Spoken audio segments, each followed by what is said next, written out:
From a drawing on a piece of paper all the way to a national phone grip brand, today we are talking about a local inventor whose invention has gathered attention nationally and even from a few celebrities. So we have Britt joining us now with more about SpiiderGriip. Thanks for being here. Thank you for having me. I'm so excited to be here today. Yeah, so last time you were here, it was in 2019 before you launched this idea. Yes. So tell us what's happened since then. A lot.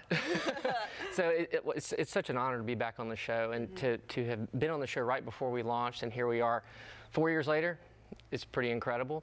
But in that short amount of time, we obviously launched right before COVID, so we navigated through that.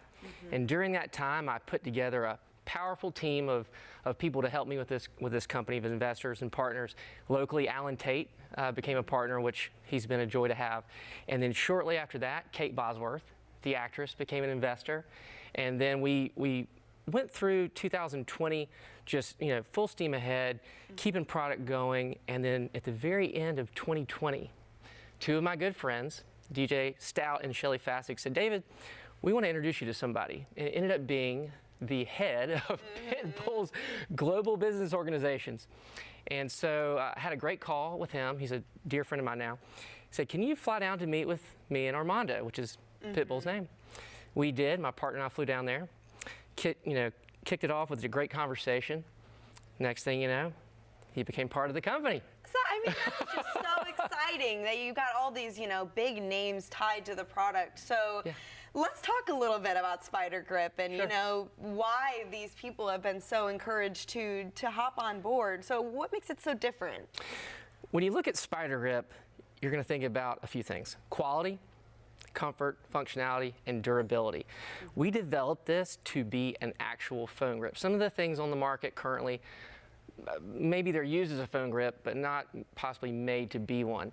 We looked at this and said, hey, how can you hold your phone naturally where you don't drop it? And the only way you can do that is with a SpiiderGriip. So we looked at a lot of different angles of how people hold their phones. We wanted to make sure it rotated 360 degrees, propped up as a stand, and we want to make sure it laid flat, locked in place. That's interesting. Yeah. Can I hold this one? So please, absolutely. Yeah, so you can be holding it and you can just turn it to the side. Exactly. So if you're creating content, or if you're looking to film your kid playing their basketball game or what have you, you can go from portrait to landscape very easily. Very easily. And if you want to watch that video later, you can easily do that by propping it up. Yeah. Exactly.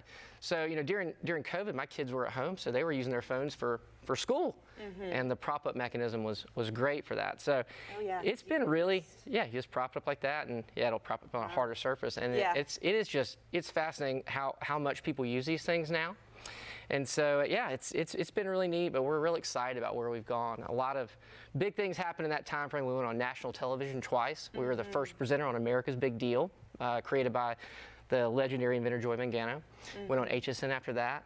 And now we're in stores starting last year and moving along. So it's been great. But we are made in the USA. I always want to mention that. Absolutely. We make them right here in the USA. And how exciting that, back in 2019, you got to come in here and it was just a little idea that was starting to kind of come to fruition, and now look at all that you've done. I know it's been a lot of fun. We're still a startup, and so it's a roller coaster. A lot of prayers to the big man upstairs. Some days you're like, all right, we're there. The next day you're like, I'm not sure. But we, here in the last couple months, we've had some really exciting things happen. I flew down to Bentonville, Arkansas, which is the home of Walmart. Okay. Which is think of like a Hallmark Christmas movie. It's this tiny little town with the headquarters of the largest retailer in the world. And so we went online with them recently, which is really exciting, and we're in talks with them now about going in stores next year. How exciting. Well, SpiiderGriip.com to find more information. Congratulations to you. Thank you so much, and thanks for having us on again. This has just been a blast.